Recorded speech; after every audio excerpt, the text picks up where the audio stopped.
Hello and welcome to my Slobad EDH deck overview.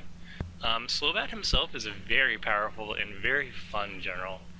One of the most fun I've ever had with the general. And yeah, he's not very popular. You don't really see him that often. And I guess it's just more he's an unknown, and his ability itself doesn't look very powerful on paper, but at the same time when you get to play with him and you get to see the synergies he has and he enables, he's actually much more powerful than I once personally gave him credit for, and probably a lot of people don't give him enough credit. So, Slobad himself, 2 mana, which means he comes out very early, and you can play him over and over again, so that's already a really good thing. Secondly, his ability is very, very powerful in EDH because artifact removal is a dime a dozen in EDH, especially because just there's so much artifact. Everybody's running artifacts to some extent, so you're always going to see some artifact removal. And especially there's certain staples out there that destroy all artifacts on the field, like Oblivion Stone, like Austere Command. These aren't specific artifact hate cards, they're just so happen to deal with artifacts very powerfully. And if you're running an artifact deck under Shurumur or Karn or something, then a mass artifact sweep can take out your entire board and cripple you. Not so much with Slobad. What Slobad does is, when there's any targeted artifact removal, he basically says, no, you're not going to destroy that one. Like, if somebody wants to destroy your Caged Sun, you'll be like, well, you could destroy my Caged Sun, but how about you destroy my Solemn Simulacrum instead? So, his ability to pick and choose which artifacts actually die to removal is very powerful, and it's even more so powerful against mass artifact destruction like Austere Command, where it says destroy all artifacts. Slobad says, no, I'm not going to destroy all artifacts, I'm just going to destroy the worst artifacts and save my favorites. So he already makes targeted removal and mass removal artifacts not as powerful as they would be against a typical artifact deck. So already it's a very, very powerful ability without even getting into shenanigans. But once you get into shenanigans, you start figuring out sacrificing artifacts is actually not a big deal if you build the deck properly. And there's a lot of cards out there that actually want to be sacrificed to get extra value out of them, or generate enough artifact tokens that it doesn't really matter if you sacrifice them, because these are just worthless tokens, they're saving all your good stuff. So we're going to go into that first, because that's, I think, the most fun part about Slobad. So here's a whole bunch of artifacts that actually want to be sacrificed, or don't mind being sacrificed. And the beginning are my top 3 favorites. Mycosynth Wellspring basically reads with Slobad out. You draw 2 lands, you fetch 2 lands for 2 mana, and you make an artifact indestructible. Very crazy good value. I mean, that's insane value for just 2 mana. Ichor Wellspring, same thing. You draw 2 cards for only 2 mana, and you make something indestructible. Spine of Ish-Sa, destroy a permanent, then Slobad sacrifices it, it goes back to your hand, then you destroy a permanent, then you sacrifice it, goes back to your hand, you do it over and over and over again. It's insane value. So those type of cards just want to be sacrificed to get crazy good value out of them. Same thing with stuff like Junk Diver and Mirror Retriever, both cards that want to be sacrificed so you can get something better from your graveyard. And if you're sacrificing them to make something indestructible from a removal spell, then all the better. And then we have ways to actually generate tokens. 3 ways in particular. These are my top 3 favorite. There's more available, but I feel like these are the best. Thought Through Assembly makes 5 tokens that are flying, and it's a big beat stick by itself.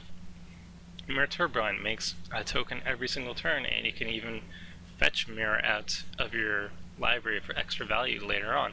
It also works very well with Mirror Battlesphere, which also makes tokens and also is a big beat stick on its own right. All these stuff making tokens, letting you save your better stuff like Caged Sun and Gilded Lotus for the sake of a 1/1 token. Really, really good value. So there's a bunch of cards out there that make Slobad's sacrifice clause turn into a negative into actual really big positive. So that's some neat stuff. And there's more shenanigans that I'm going to point out with Slobad. So now we're going to just go into a general deck overview. Here's all the ramp that the deck runs. Oh, should have been all. Nah, it's better. Okay, so this is all the ramp that the deck runs.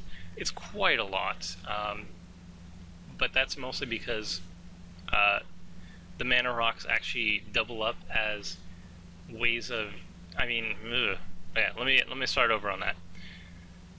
The mana rocks are especially good in Slobad decks because if you have too much mana, which you won't because you have so many good mana sinks, but if you did have too much mana, then you're going to just sacrifice the mana rocks to save your other artifacts that are more important if the case comes about. So they're always going to have value, and even though you have this much mana available, you're never going to be like in a situation where you can't actually use all this mana, because red and artifacts in general have tons of great mana sinks to really abuse that mana that you have available to you.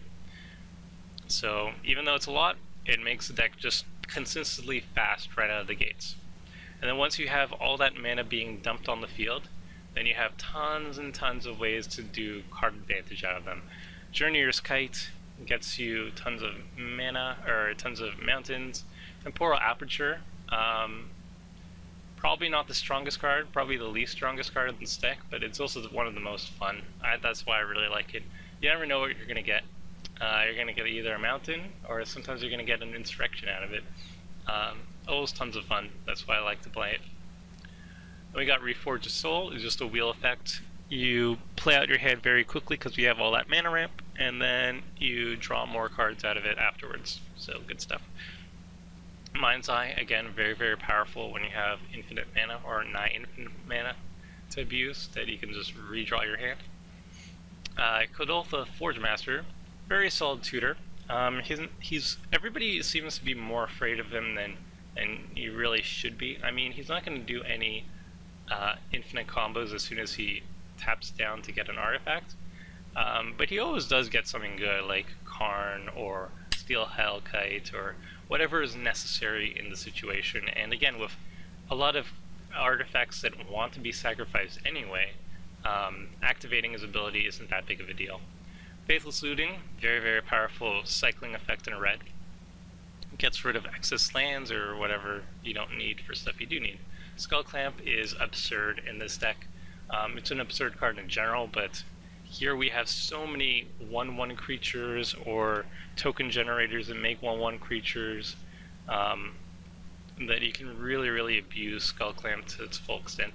Basically, any artifact on the field that you don't want to be alive anymore, any artifact creature that you want to sacrifice to Skull Clamp, you can do so, even if it won't die immediately to Skull Clamp itself. Slobad can then just sacrifice the creature after it's equipped with Skull Clamp to activate the ability anyway. Expedition Map, it's mostly there to grab Valakut when it's later on in the game, so you can start doing lightning bolts for free. Or if it's early in the game and you have tons of lands in hand, you can grab a terrain generator for a ramp. So that's the two grabs for that. Tower of Fortunes, draw 4 cards. You have tons and tons of mana available to you always, so drawing 4 cards each turn is a good way to refill that hand. Trading Post is one of my favorite cards in EDH in general, just because it's so much value, so much sweet value. Generally what I'm going to be using it for is sacrificing a creature or sacrificing an artifact. Either you get an artifact card from your graveyard to hand, so it's repeatable recursion, or you sacrifice an artifact that wants to die anyway, like tokens or the sacrificial stuff, to draw cards. So it's either card draw or recursion. Either way, it's massive card advantage. And sometimes you just want to make a go token to jump block like an 8/8 coming your way. Always value, always a great card. Planar Portal is very, very expensive tutoring, but in this deck, again, you always have so much mana that it doesn't really matter, and it becomes a huge bomb because you just do repeatable tutor effects over and over again. So, huge value out of that. Staff of Nin, draw an extra card each turn. You could pick off some stuff, some 1/1 creatures too, so extra value, always nice. Dragon Mage, it's a wheel effect on a stick, and it's a 5/5 flyer. So it has its pros and cons. Pros is a giant beat stick. Cons is it doesn't have haste, and it's not an immediate effect, and it can die to removal. But overall, it's always a fantastic card, and I'm always happy to see it. We already went over the sacrificial stuff, and we have just general utility. Clock of Omens, Unwinding Clock, and what was the last one? Voltaic Key. All of them are here to untap artifacts. Generally, they're untapping mana rocks, so you can do even more absurd mana ramp. But they also have added bonuses of like untapping stuff with sweet activated abilities, like, for example, Trading Post. So they're always useful. Prototype Portal is just sweet card advantage, making you just play just more versions of the artifacts you know and love. Mirrorwork, same thing, just huge card advantage. What's better than like 1 Steel Hellkite? 2 Steel Hellkites. What's better than 1 Gauntlet of Might that doubles all your red mana sources? 2 of them, so now you're doing triple. It's just absurd. Reiterate, I love these effects. I love fork effects, and I was running like up to 4, I think, at some point in the deck, but then I realized that it's just really situational, these fork effects. They're really cool on paper, but in actual playtesting it just doesn't come up often enough. So I eventually cut down to only 1 Reiterate, which I feel is the most powerful of the lot, because it has buyback, and it's like you can use it just as a singular fork, and it's not that expensive, or you can buy it back and have extra value in the future. Sculpting Steel always hits something very powerful. You always have something good to copy. Mimic Fat, I actually never drew it in this deck, but I've always seen it being very powerful in EDH decks in general. Since there's so many enter the battlefield creatures that are being played everywhere, if you copy one of them, then you get to use their enter the battlefield effect each freaking turn. So if somebody copies if you copy like a Sylvan Primordial, then you're destroying a non-creature permanent of your opponent's control each turn, and it gets absurd very quickly. Crystal Ball, a little bit of scrying doesn't hurt. Library manipulation is always nice. Lightning Greaves and Swiftfoot Boots are primarily there to protect Slobad. Basically, if Slobad's on the field, then artifact destruction is just not very powerful, so people want to get Slobad in the graveyard before they do any like mass artifact removal. So Swiftfoot Boots and Lightning Greaves are 2 ways of actually protecting him from being destroyed from targeted removal. And also just very powerful with a lot of the creatures that really wish they had haste, like Dragon Mage, like Steel Hellkite, like Hellkite Tyrant. All these creatures really want haste, and these are 2 ways of actually giving them haste. And then here's my favorite card, or one of my favorite cards in the entire deck, Liquid Metal Coating.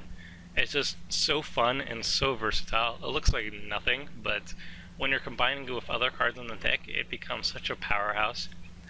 With Slobad, right off the bat, it's very powerful, because it turns your permanents, your non-artifact permanents, into artifacts, and then Slobad can then turn them indestructible. So, for example, if somebody is trying to kill your Dragon Mage, turn it into an artifact, and then you make it indestructible, and then boom, it lives. So that's always crazy value. Then another thing you can do is it turns all of your opponent's permanents into artifacts, which is really good for destroying them later on. For example, we turn a permanent into an artifact, and Horsemelter Dragon now doesn't just destroy artifacts, it destroys permanents. Same thing with Shattering Pulse. Hellkite Tyrant can now steal permanents instead of just artifacts. Karn's Silver Golem can now destroy lands. If you turn them into artifacts, then he turns them to non-creature. He then turns them into artifact creatures of power and toughness equal to their converted mana cost, and lands have 0 as their mana cost, so they die. So crazy good synergies with Liquid Metal Coating. Very fun card. Then we have some disruption, just plain old, good old disruption. Horsemelter Dragon and Shattering Pulse already mentioned, they destroy artifacts, and it's repeatable, so I love that. Piping Needle shuts down stuff like Academy Ruins, Maze of Ith, all those utility lands, all those activated abilities on very powerful generals like Memnarch, like Balthor the Defiled, like Chainer, and all those stuff with lots of activated abilities. It's never a blank really, and it's very powerful. Grafdigger's Cage. It shuts down stuff like Mikaeus Triskelion combos. Well, it shuts down Undying, so Mikaeus is out of the picture. Animate Dead, Necromancy, all those stuff that immediately grab creatures from the graveyard and put them directly into play, like Sepulchral, Primordial, all those things no longer work. Flashback no longer works. What else? Genesis Wave no longer can play creatures. Green Sun's Zenith no longer works. Tooth and Nail Entwined Auto Wins no longer work. Tooth and Nail in general doesn't work. So it shuts down a whole bunch of stuff. Very, very powerful. And it doesn't affect you in the slightest, really. Jester's Cap is a way to stop infinite combos. There's always going to be some person, generally a black player or whatever, just has a combo ability and all his deck is about is getting that comp out. Well, Jester's Cap stops that. So that's always nice. And there's so many ways of getting artifact recursion that you can do it again to basically take out the infinite combo of each of your opponents without actually crippling them. So it's a very fair ability. Loadsome Golem just slows down everybody but you, essentially. Steel Hellkite is Steel Hellkite. I mean, red decks have trouble actually dealing with non-artifact, non-creature permanents. Steel Hellkite deals with everything. It's great at dealing with tokens, it's great at dealing with enchantments, artifacts, creatures, what have you. So is an MVP in this deck, I think. Then we get to our bombs. I love these bombs. Hellkite Igniter is really, really fun, because when you play him, you're probably going to have like 10-ish artifacts on the field, and then he's going to swing for like 35 damage, instant lethal as soon as he gets on the board, and just kill somebody. So that's always great. And we got Molten Primordial, or rather, let's go with Insurrection first, which is basically an auto win. I've never actually lost a game when I've casted Insurrection. It almost always kills one opponent, generally two, and from there you just have such a commanding position that you end up winning the game afterwards. And its little cousin, Molten Primordial, does not get enough love, I think, in EDH, and it goes under the radar, whereas the other Primordials get a lot of love. This Primordial is just as good as other ones. They're all ridiculous, and this one is just as powerful, I would think. He's a 6/4 haste, so he's already doing good damage by himself, but he's also, in your typical 4-man EDH decks, he's stealing 4 creatures. That means he's stealing 3 creatures. That means a lot of damage is going to be occurring with Molten Primordial, and you can also steal creatures with activated abilities to use the abilities yourself. So it's always really, really powerful. I've never had like a blank with Molten Primordial, and I don't know, I think people should be playing it more often. Cardin Silver Golem generally wins games all by himself too, especially if you manage to untap with him. Just because you have so many utility artifacts and mana rocks and everything, that eventually you have so many of them, and then you just play Cardin Silver Golem, and then you just throw all of them as giant creatures. It's always hilarious to like turn Spine of Ishtar into 7/7 smash face. So yeah, Cardin Silver Golem, pretty straightforward beatdown. Hellkite Tyrant, amazing. I've actually never won with 20 or more artifacts. That's really steep, but he always manages to deal massive damage, and he also steals artifacts permanently. So if he's not dealt with, he's a huge bomb. Okay, and now we're moving towards the most controversial part of the deck, the 2 land destruction cards that I run. These 2 are bombs. I would put them right here, but I have to speak about them separately. These 2 cards, once they resolve, they almost always win me the game. But people just don't like it. People don't like mass land destruction in EDH. Basically what you do with Slobad is you play these type of cards, destroying all of your opponent's creatures, artifacts, and lands. With Slobad out, that means you're going to be saving the majority of your mana rocks, which is, you have hundreds of them. So you're gonna save your mana rocks, and you're gonna save any other important artifacts by sacrificing like tokens and all these stuff in this column. So you're gonna save all your good stuff. Everybody else is gonna lose all their mana generation, because mana generation generally comes from creatures, artifacts, or lands. And then immediately afterwards, you're gonna play a bomb, like Hellkite Tyrant or something, and your opponents are going to have nothing on the field to oppose it, and then you're just going to promptly win the game by dealing massive damage to them after a couple more turns of swinging in for lethal. So it's basically an infinite combo, I would say. It just takes a couple more turns for the infinite combo to fully resolve. But people just don't like it. And my advice to people who want to run these decks or want to be running mass land destruction in general, I would say it's very, very powerful. It's one of the most powerful things that Red can do in general, so not playing it is just kind of gimping yourself, I would say. But at the same time, if people don't like playing against mass land destruction, then I would not recommend you play mass land destruction, because if your friends are not having a good time playing against you, then you're not going to have a fun time playing against them. Like, it's that simple. They might just complain a lot and make you feel bad for running it, or they just won't play with you at all. So it's not worth playing cards that people just don't like playing against. So if you're not really sure if the people you're going to be playing against like mass land destruction or not, either ask them or just don't run it in general and play it safe.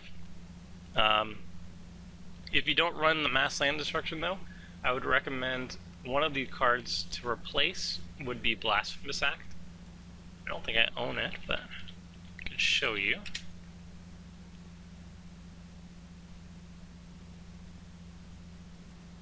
Oh, I do own one. Okay, so there's Blasphemous Act. It's just a creature board wipe, and since this is EDH and creatures can get out of control very quickly, it's always a good idea to run some sort of board wipe, and Blasphemous Act is a good one. So I would recommend running like 2 more board wipes instead of the mass land destruction. That's kind of like the sweetness of these 2 cards. They are creature destruction and land destruction and artifact destruction. So at the very least, replace these 2 with creature destruction, and then you'll be okay. So yeah, that's the deck. I'll show you the converted mana cost as well. You can see that it's on the high end, but like I showed you before, there's so many mana rocks and so many mana accelerants that having a lot of mana sinks is very important, or else you're just going to run out of quality cards to play. And we have stuff like Gauntlet of Might and Cage Sun and Gauntlet of Power. All these things are just like doubling, tripling, quadrupling your mana base. So it gets out of hand very quickly, and then you need stuff like Hellkite Igniter to actually sink all your mana and then win the game. So yeah, it's a very, very fun deck. It has lots of synergies, and it's something that people just don't really see ever. And I have a lot of comments from people that they just never saw Slobad working out like this, and people kind of leave you alone because you're just a red Dirtly deck looking thing, and kind of catches people off guard, which is, I think, pretty cool. So I hope you enjoy, and check out my actual gameplay footage to see how this deck runs in actual playtesting. Hope you enjoyed, and I'll see you next time.